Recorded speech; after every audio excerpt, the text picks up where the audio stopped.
तो इसमें रेड का कॉम्बिनेशन भी अच्छा मिल रहा है, इससे बेटर कॉम्बिनेशन हमको रेड में मिल रहा है, क्योंकि रेड का जो स्पेक्ट्रम फ्रूट के ऊपर आ रहा है वो उसका फल पकने में या फल की चमक के ऊपर उसका असर सबसे ज़्यादा दिख रहा है। तो ये हमारा हमने इतना प्लांटेशन किया है और इसके ऊपर हमने ग्रोविट कंपनी का मल्चिंग बिछाया है, उसमें हमने रेड सिल्वर बिठाया है और सिल्वर ब्लैक बिठाया है। नमस्कार, मेरा नाम अर्जुन विट्ठल पार्टे है और हमारा ये खेत इधर अपना जावली तालुका भूतेगर मुरा इधर है। तो मेरा स्ट्रॉबेरी का खेती लगभग 25 एकड़ है।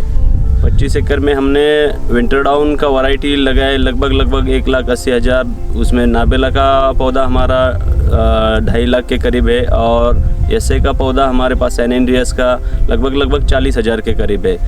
तो ये हमारा हमने इतना प्लांटेशन किया है और इसके ऊपर हमने ग्रोविट कंपनी का मल्चिंग बिछाया है, उसमें हमने रेड सिल्वर बिठाया है और सिल्वर ब्लैक बिठाया है। तो ये पन्नी का वेट 60 वीट का मल्चिंग हमने बिठाया है और ये 54 का हमने जो बेड बनाया है वो 54 का है, लेकिन उसके ऊपर पन्नी जो बिठाया है वो 54 इंच का 54 और 60 का बिठाया है। तो इसमें रेड का कॉम्बिनेशन भी अच्छा मिल रहा है, इससे बेटर कॉम्बिनेशन हमको रेड में मिल रहा है, क्योंकि रेड का जो स्पेक्ट्रम फ्रूट के ऊपर आ रहा है वो उसका फल पकने में या फल की चमक के ऊपर उसका असर सबसे ज़्यादा दिख रहा है। और ये हमारा इस साल एक्सपेरिमेंट है रेड मल्चिंग का। स्ट्रॉबेरी में बाकी के किसानों ने ये किया नहीं, लेकिन हमने लार्ज स्केल पे इसको रेड पन्नी को लगाया है और इसका आउटपुट हमें तो अच्छा दिख रहा है रेड का इसके ऊपर। और पिछले समझो 15-20 साल से हम खेती कर रहे हैं, उसमें से 8-10 साल तो ग्रोविट का ही मल्चिंग यूज़ कर रहे हैं इधर मोस्टली। तो इसका रिज़ल्ट भी अच्छा है और कोई दिक्कत हमको तो नहीं आ रहा है इसमें।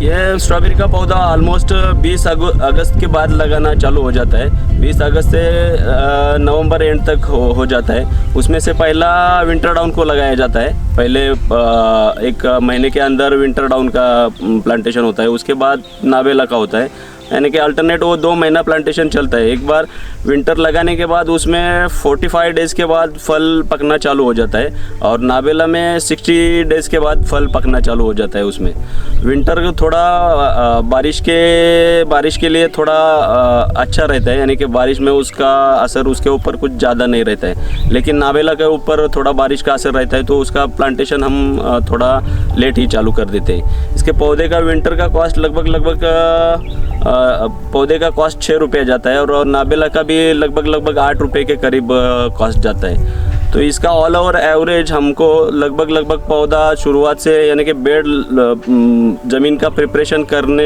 से चालू हो जाता है, तो एंड तक उसका प्रिपरेशन करते 40 रुपये पर प्लांट खर्च आता है और मोस्टली एक पौधे के ऊपर एन एवरेज 100 रुपये का ये आमदनी मिल जाता है इसमें। तो 40 रुपया खर्चा आता है और 60 रुपया एक पौधे के पीछे हमको बचता है। तो उसमें 1 एकड़ में लगभग 20-22 हज़ार पौधा बैठता है। इस हिसाब से हम जिस हिसाब से अभी हमारा ये 4 लाइन का बेड है, इसमें 20-22 हज़ार के करीब पौधा बैठ जाता है। एन एवरेज 40 रुपया एक पौधे के ऊपर खर्चा आता है इसमें।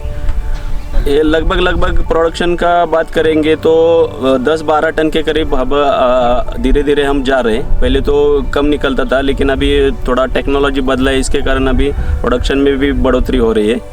तो ये 12 टन के करीब निकल रहा है अभी। ये डिजीज़ पेस्ट का इसको ज़्यादातर थ्रिप्स का अटैक रहता है, माइट्स का अटैक रहता है, पाउडर मिल्ड्यू का अटैक रहता है। ये बेसिक तो 3 ही इसके ऊपर ज़्यादा ये रहते हैं, बाकी का कुछ तो ये है ही नहीं रहता है। जैसे समझो बारिश में कुछ ऊपर नीचे हो गया तो थोड़ा अर्ली ब्राइट यानी करपा का थोड़ा सा प्रभाव उसमें हो जाता है, बाकी तो कुछ है ही नहीं वैसे देखा जाए तो। वो तो रहता है पौधा आपका जैसे बिल्डिंग बनाने का स्ट्रक्चर अगर मजबूत रहता है, उसी तरह से पौधा अगर मजबूत रहेगा तो ये आपको इसमें दिक्कतें कम आएगी।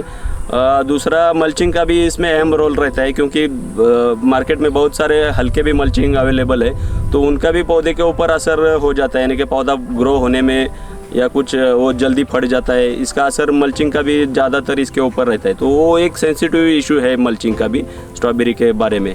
तो परचेस करते टाइम किसानों को खास करके उसके ऊपर ख्याल करना चाहिए कि मल्चिंग अच्छे ही कंपनी का यूज़ करें ताकि उधर गड़बड़ी ना हो जाए किधर। वो हमारा ये इधर का स्ट्रॉबेरी का मार्केट तो हमारा 90% अपना माल तो APMC मुंबई में ही जाता है, और थोड़ा 10-20% हैदराबाद, बेंगलोर, चेन्नई इधर थोड़ा बाहर भी जाता है थोड़ा थोड़ा, लेकिन ज़्यादा तो हमारा मुंबई मार्केट में ही जाता है उसमें। अभी एन एवरेज इसका हमको पूरे साल का है, यानी कि जब से स्ट्रॉबेरी चालू हो जाता है, समझो नवंबर 15 के बाद जो चालू हो जाता है, तो वहाँ से एंड तक, यानी कि अप्रैल मई एंड तक एन एवरेज 100 रुपये के करीब इसका ये भाव मिलता है।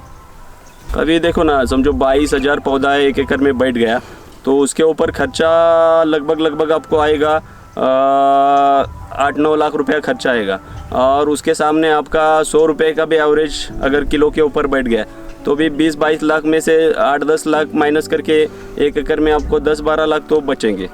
मैं किसानों को यही आवेदन करूंगा कि अच्छी टेक्निक के साथ खेती करें, अच्छी मल्चिंग का यूज़ करें, और जो जिधर से अच्छी जानकारी मिले उस हिसाब से खेती करके इसमें आगे बढ़ने की किसान भाई कोशिश करें।